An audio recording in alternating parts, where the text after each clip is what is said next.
हाँ जी दोस्तों, तो एक बार फिर सभी का स्वागत करते हैं अपने यूट्यूब चैनल अभिषेक श्रीवास्तव विद्यापीठ पर। जल्दी से सब लोग जुड़ जाएंगे, सेशन को स्टार्ट करेंगे। भैया हमारी क्लास चल रही है तो आज फिजिक्स की, जिसमें हम बात कर रहे हैं लेंस के बारे में। तो इस लेंस की क्लास को आगे कंटिन्यू करेंगे एक लाइन के साथ कि जो हो गया उसे सोचा नहीं करते, जो हो गया उसे सोचा नहीं करते, जो मिल गया उसे खोया नहीं करते। सफलता उन्हें ही हासिल होती है जो वक्त और हालात पर रोया नहीं करते। जय हिंद दोस्तों, मैं अभिषेक श्रीवास्तव आपका स्वागत करता हूँ अभिषेक श्रीवास्तव विद्यापीठ की मस्त धमाकेदार क्लास में, जिसमें हम बात कर रहे हैं लेंस के बारे में। तो हमारे वो टॉपिक खत्म हो गए थे, गोली अवतल पृष्ठ उत्तल पृष्ठ से अपवर्तन। अब अगला टॉपिक आता है हमारा लेंस, पतले लेंस के बारे में। आप बुक्स उठा के देख लीजिए, प्रीवियस ईयर के क्वेश्चंस की जो क्वेश्चन पेपर आता है वो उठा के देख लीजिए, या क्वेश्चन बैंक जो आती हैं उनको उठा के देख लीजिए। उसमें सब में इसमें आगे सीरीज दे रखी होगी सनों की, कि इस सन में आए, इस सन में आए, इस सन में लगातार आते गए।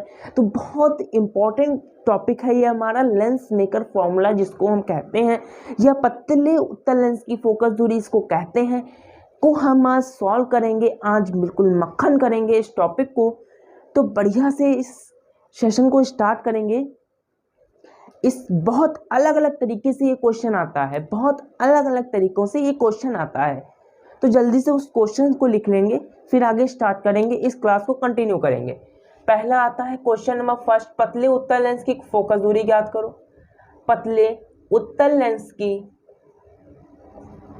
फोकस दूरी ज्ञात करो, फोकस दूरी ज्ञात करो। इस तरीके से यहाँ तक का ठीक। अगला ऐसे भी आ सकता है कि लेंस मेकर फॉर्मूला ज्ञात करो, लेंस मेकर सूत्र ज्ञात करो। कुछ इस तरीके से भी आ सकता है, ठीक। और कुछ इस तरीके से भी आ सकता है कि पतले उत्तल लेंस की फोकस दूरी, पतले उत्तल लेंस की फोकस दूरी, फोकस दूरी पतले उत्तल लेंस के से प्रकाश के अपवर्तन का सूत्र, अपवर्तन का सूत्र ज्ञात करो, ज्ञात करो जब दोनों ओर का माध्यम समान हो, दोनों ओर का माध्यम समान हो। कुछ इस तरीके से भी आ सकता है। और एक क्वेश्चन और बनता है कि पतले उत्तल लेंस से प्रकाश के अपवर्तन का सूत्र ज्ञात करो जब दोनों ओर का माध्यम भिन्न भिन्न हो। ये भैया कोई नहीं बताएगा भिन्न भिन्न हो, ये टॉपिक सब छोड़ देते हैं। कहते कि एक बता दिया, अब क्या है, दोनों ओर का माध्यम एक आ जाएगा, एक टिप देंगे और, लेकिन ये गलत है। क्यों? क्योंकि उसमें माध्यम समान और असमान भिन्न भिन्न होने में बहुत अंतर हो जाता है। कि एक दोनों तरफ अगर वाई हो, या एक तरफ कांच हो जाए, एक तरफ हीरा हो जाए और बीच में वाई हो जाए, मतलब माफ कीजिएगा, बीच में कांच हो जाए, इधर हमारी वाई हो जाए और इधर हमारा हीरा हो जाए या जल हो जाए, तो भांडे माध्यम भिन्न हो जाएंगे, अपवर्तनांक भिन्न भिन्न हो जाएंगे, तो कॉन्सेप्ट बिल्कुल धरा का धरा रह जाएगा, हमारा वो आंसर नहीं आ पाएगा। तो इन दोनों को ही बहुत अच्छे से समझेंगे। हम पहले ये 3 टॉपिक्स लेके चलेंगे, हम पहले ये 3 टॉपिक्स लेके चलेंगे। इस पर हम क्वेश्चंस लगा करके डेरिवेशन करेंगे। बाद में अगला हमारा आएगा भिन्न भिन्न वाला, इसको भी हम समझेंगे। तो पहले हम ये ले रहे हैं 3 क्वेश्चन, इन 3 क्वेश्चंस को लेकर के हम चलेंगे, इन 3 क्वेश्चंस को हम लेकर के कंटिन्यू करेंगे आगे। तो हम छोटे से केवल एक लिख देते हैं, lens maker formula, lens maker formula,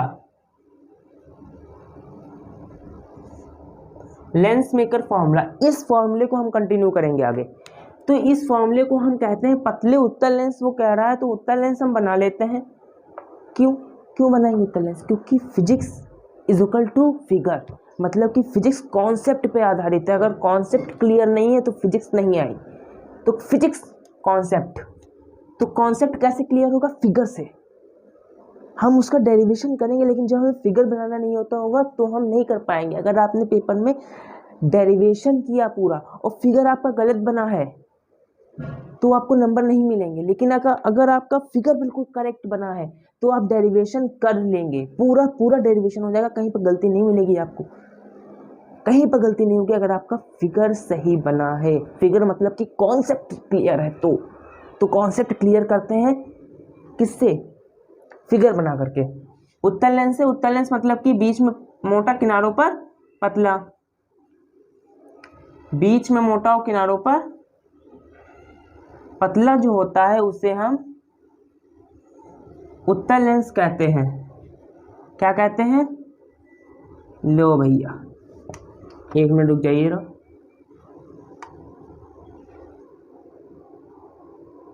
हाँ,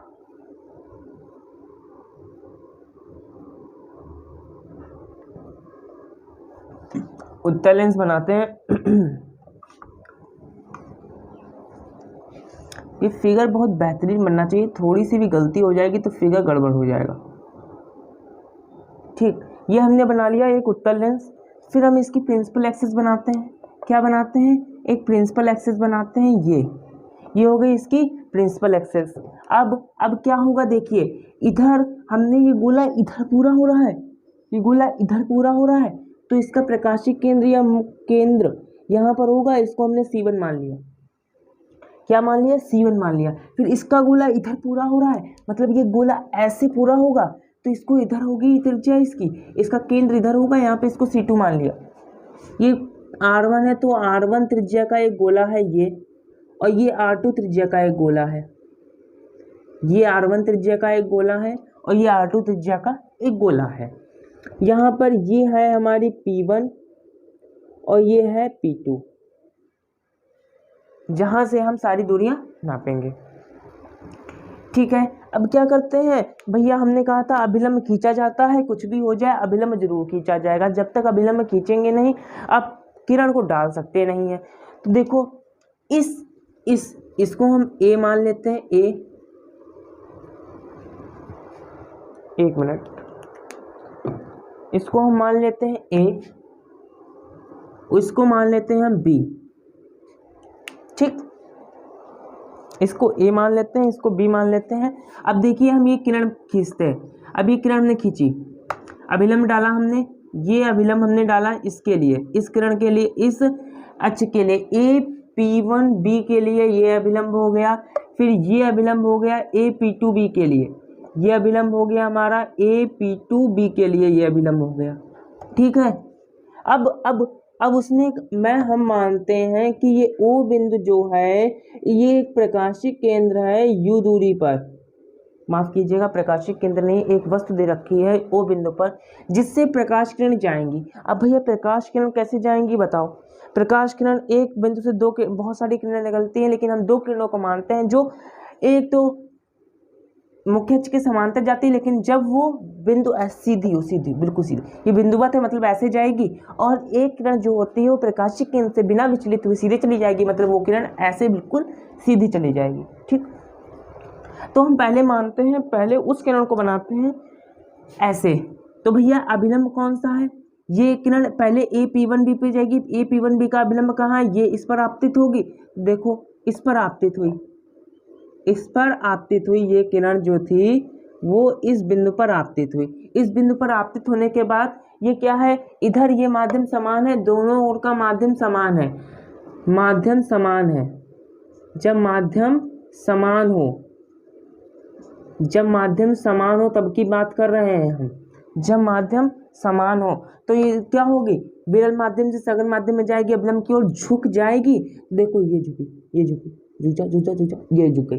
ये झुकने के बाद ये यहाँ पर कुछ इसने अपना प्रतिबिंब बनाया, ये इसने यहाँ पर अपना एक ये प्रतिबिंब बना दिया ऐसे, ये प्रतिबिंब बना दिया इसने I डैश। कैसा प्रतिबिंब बना दिया इसने? I डैश बना दिया प्रतिबिंब, ये इसने प्रतिबिंब बना दिया I डैश। अब क्या हुआ? अब ये हुआ कि ये जो वस्तु थी AP1B द्वारा बनाया गया प्रतिबिंब, AP1B द्वारा बनाया गया प्रतिबिंब, P1B द्वारा बनाया गया प्रतिबिंब जो होगा वो इस वस्तु के लिए मतलब कि इस पृष्ठ के लिए P2B पृष्ठ के लिए वस्तु का कार्य करेगा। देखो कैसे कैसे कैसे कैसे देखो, ये यहाँ पर आई, इस यहाँ पर आपतित हो रही है, आभासी वस्तु का कार्य करेगा। ये यहाँ पर आई, यहाँ पर आपतित, तो इसने सोचा अरे यहाँ पर एक वस्तु आ रही है मेरे पास, जब वस्तु आ रही तो इसका मुझे प्रतिबिंब भी बनाना पड़ेगा। जब प्रतिबिंब बनाना पड़ेगा तो देखो ऐसे बनेगा, मतलब यहाँ पर आपतित हुई है, ये आपतित हुई यहाँ पर। अब देखो क्या होगा, देखो देखो देखो क्या होगा, देखो यहाँ पर आई तो यहाँ पर एक प्रतिबिंब बनाएगी और ये हो जाएगा हमारा एक सघन माध्यम, और इधर वायु है मतलब ये विरल माध्यम हो जाएगा। सघन माध्यम से विरल माध्यम में जाएगी, अभिलंब से दूर हट जाएगी। जब अभिलंब से दूर हट जाएगी, इस P2B का अभिलंब है ये C2, तो इससे दूर मतलब कि नीचे की ओर आएगी, नीचे की ओर आएगी। देखो ऐसे आएगी, ये इसने अपना प्रतिबिंब यहाँ पर बना दिया, ये प्रतिबिंब बना जाके आई, क्या बना, प्रतिबिंब बना आई। अब नाम रख देते हैं, देखो नाम ऐसे रखते हैं, ये U हो गया, ये हो गया हमारा, हमने इसको मान लिया V, जब हमने इसको V मान लिया ये हो गया हमारा V डैश। ठीक, अब आगे हमें कॉन्सेप्ट को आगे बढ़ाना है आगे बात करेंगे। अब देखो, अब ये समझ में आ गया होगा आपको, ये चित्र बिल्कुल क्लियर है कि नहीं क्लियर है, जल्दी बता दो, चित्र क्लियर है कि नहीं क्लियर है। अगर चित्र क्लियर हो गया समझ लो सब कुछ क्लियर हो गया, कुछ रह नहीं गया, फिर अब इसमें कुछ नहीं रह गया, बस चित्र का ही फंडा है। देखो पहला पृष्ठ है P2B, P1B एक पृष्ठ है, इसका C1 है, इसके पास में जो है P2B के लिए C1 है और R1 है, और P2B के लिए C2 है और R2 है। अब समझ जाएंगे आप। और इसके लिए जो प्रतिबिंब बना है, इसके लिए I डैश बना है, इसके लिए I बना है, ये हमने रख लिया, ये हमने एक किनारे अपनी सेफ्टी के लिए, अपनी सुरक्षा के लिए हमने रख दिया कि आगे काम पड़ेगा तो हम इसको यूज कर सकते हैं, उसमें दिमाग खर्च करने की जरूरत नहीं पड़ेगी। देखो तो हमने पहले P1B पृष्ठ के लिए, ये कौन सा पृष्ठ, देखो हमने गोलीय अवतल पृष्ठ हो जाएगा, ये गोलीय उत्तल, हाँ गोलीय उत्तल पृष्ठ हो जाएगा, ये ऐसे गोलीय उत्तल पृष्ठ हो जाएगा। तो इसके लिए सूत्र होता था N/V - 1/U = N - 1/R, ये लगाएंगे गोलीय पृष्ठ पर, अतः गोलीय पृष्ठ पर अपवर्तन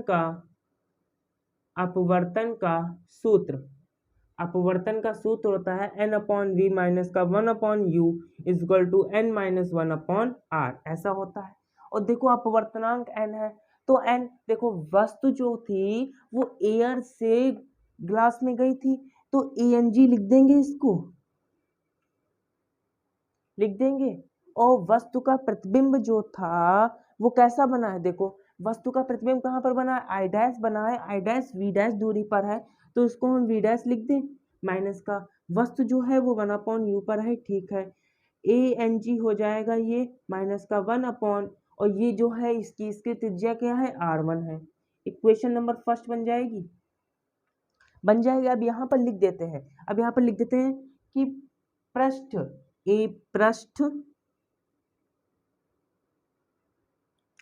ये लगता है भूल गया, इसी से करना पड़ेगा। पृष्ठ P1B द्वारा बनाया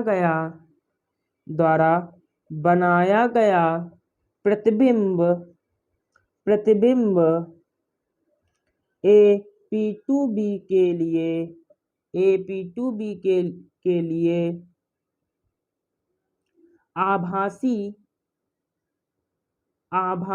आभासी वस्तु का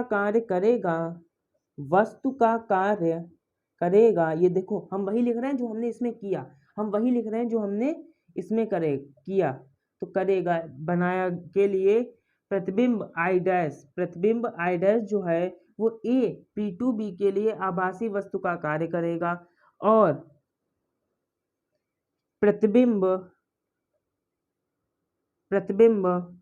और उसका प्रतिबिंब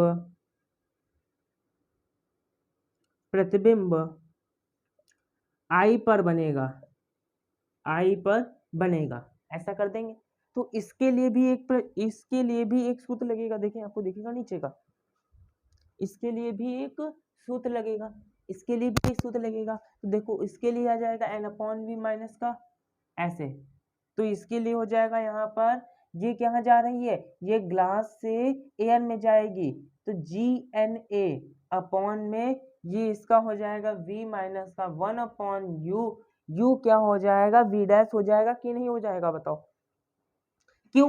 क्योंकि ये तो प्रतिबिंब जो है इसका वो इसके लिए वस्तु का कार्य कर रहा है, तो हम यहाँ पर लिख सकते हैं u equal to V dash लिख सकते हैं, ऐसे हो जाएगा कि नहीं हो जाएगा, हो जाएगा ना। तो यहाँ पर v डैश हो जाएगा बराबर यहाँ पर GNA माइनस 1/में R2 हो जाएगा। इक्वेशन नंबर 2 डाल दो फटाफट, इक्वेशन नंबर 2 डाल दो। चूंकि GNA बराबर होता है 1/में ANG, आपने अगर पीछे के कॉन्सेप्ट क्लियर होंगे आपके तो आगे कोई तकलीफ नहीं होगी, बस ठीक। 1/ANG लिख देंगे इसको, बस आगे की कहानी यहीं पर खत्म हो जाएगी। इसको 1/में ANG लिख देंगे, अपॉन में v माइनस का 1/में v dash equal to GNA minus 1/में R2 हो जाएगा। इसको यहाँ से हटा करके इक्वेशन नंबर 2 इसको डाल दो, ठीक है। अब हम इक्वेशन 1 और इक्वेशन 2 देखो कुछ कुछ सेम है, तो 1 + 2 कर देते हैं। From equation 1 + 2 so we can say LHS RHS plus RHS हो जाएगा। ये देखिए यहाँ पे लिख दे रहे हैं हम 1/ANG, लिखा ही नहीं था बताओ, 1/ANG हो जाएगा, हो जाएगा कि नहीं हो जाएगा, ठीक। अब देखो इसको और सरल कर लें थोड़ा, ये भाग में है। देखो अगर हम ऊपर ANG से गुणा कर दें, अगर हम अंश में ANG से गुणा, तो यहाँ पर 1/v माइनस का ANG/में v dash is equal to 1 minus ANG/में R2 हो जाएगा। इक्वेशन नंबर 2 इसको डाल दो। अब कर देते हैं इक्वेशन नंबर 1 + 2, ये 1 है, मतलब कि ANG/में v डैश माइनस का 1/में u माइनस का 1/में प्लस का 1/में v ANG माइनस का ANG v dash is equal to हो जाएगा 1 minus ANG minus 1 ANG minus 1/में R1 और प्लस 1 माइनस ANG/में R2 हो जाएगा, हो जाएगा कि नहीं हो जाएगा। देखो ये प्यार मोहब्बत में कट जाएंगे, तो यहाँ पर बचा 1/में v माइनस का 1/में u इक्वल टू बचा, माइनस कॉमन ले ले, इसमें सेम बन जाएगा। देखो माइनस कॉमन ले ले, सेम बन जाएगा, बन जाएगा कि नहीं हो जाएगा। तो हम इसको ऐसे लिख सकते हैं ANG माइनस का 1/में R1 और माइनस का ANG माइनस का 1/में R2। ANG कॉमन ले ले, 1/v माइनस 1/u को हम लिख सकते हैं 1/f इज इक्वल टू हो जाएगा, ANG को हमने कॉमन ले लिया ANG माइनस 1 को, तो यहाँ पे हो गया 1/R1 माइनस 1/में R2 हो गया। ANG को हम लिख सकते हैं n, चूंकि ANG is equal to n, तो 1/f बराबर हो जाएगा n minus 1 1/R1 minus 1/R2 1/R2। क्या दिख रहा है आपको, क्या दिख रहा है आपको, फिर आगे बढ़े। हाँ दिख रहा है, ठीक है, ठीक। जब माध्यम समान हो तो ये ऐसे निकल के आएगा क्वेश्चन का आंसर।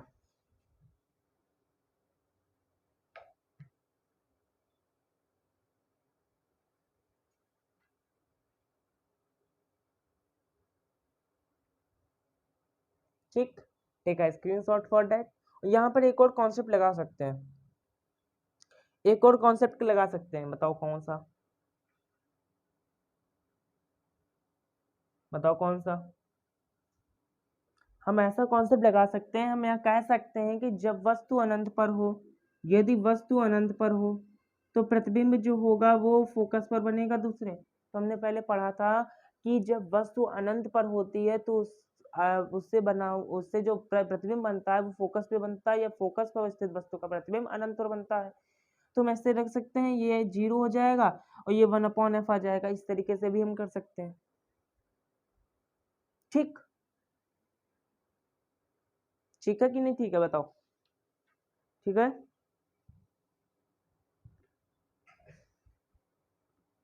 और देखो इक्वेशन नंबर 3 और इक्वेशन नंबर 4 को अगर ऐड कर दो, अगर हम इक्वेशन नंबर 3 और इक्वेशन नंबर 4 को देखें तो क्या है, देखो ये इक्वेशन नंबर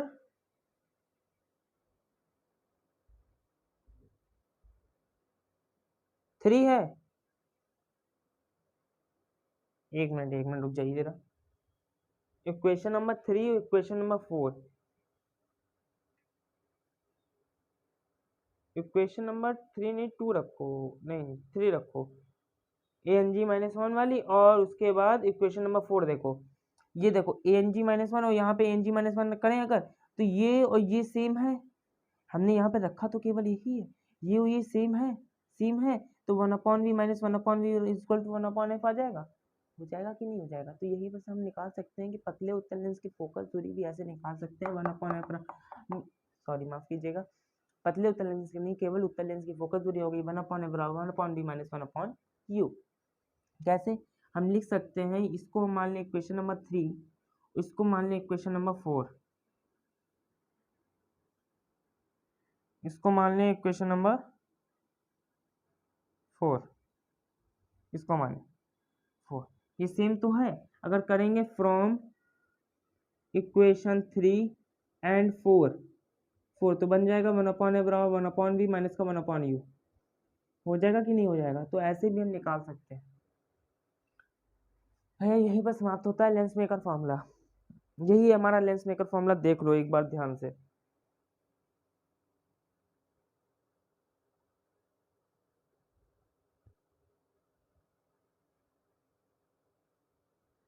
ठीक, अब भैया कुछ लोग सोच रहे होंगे कि सर इधर देखिए, सर आपने बताया था कि वो मतलब कि इसमें आपने चिन्ह नहीं लिए, सर आपने इसमें चिन्ह नहीं लिए, कुछ कहेंगे? बात बनती भी है, चिन्ह लेने चाहिए, मतलब ये इधर है तो ये माइनस का होना चाहिए, प्लस का होना चाहिए, ऐसा कुछ बनना चाहिए, है ना? तो भैया आप ले सकते हो। आप क्या करोगे, आप AP1B के लिए जो लगाओगे इसमें आप चिन्ह ले लोगे, फिर AP2B के लिए जो निकालोगे उसमें चिन्ह लोगे, और जब दोनों को जोड़ोगे फिर भी आप चिन्ह का यूज करोगे, क्योंकि वो एक पृष्ठ के लिए होगा, ये एक पृष्ठ के लिए होगा, ये पूरे पृष्ठ के लिए ये निकलेगा, फिर जाके यही आंसर आएगा आपका। चाहे लेके देख लीजिएगा आप, ठीक है?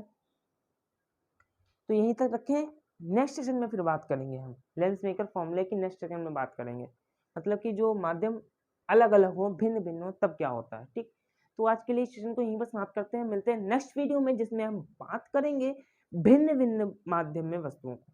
एक बार इसको हाईलाइट कर देंगे, उसके बाद फिर इसको स्टार्ट करेंगे। तब तक के लिए खुश रहिए, मस्त रहिए, धन्यवाद।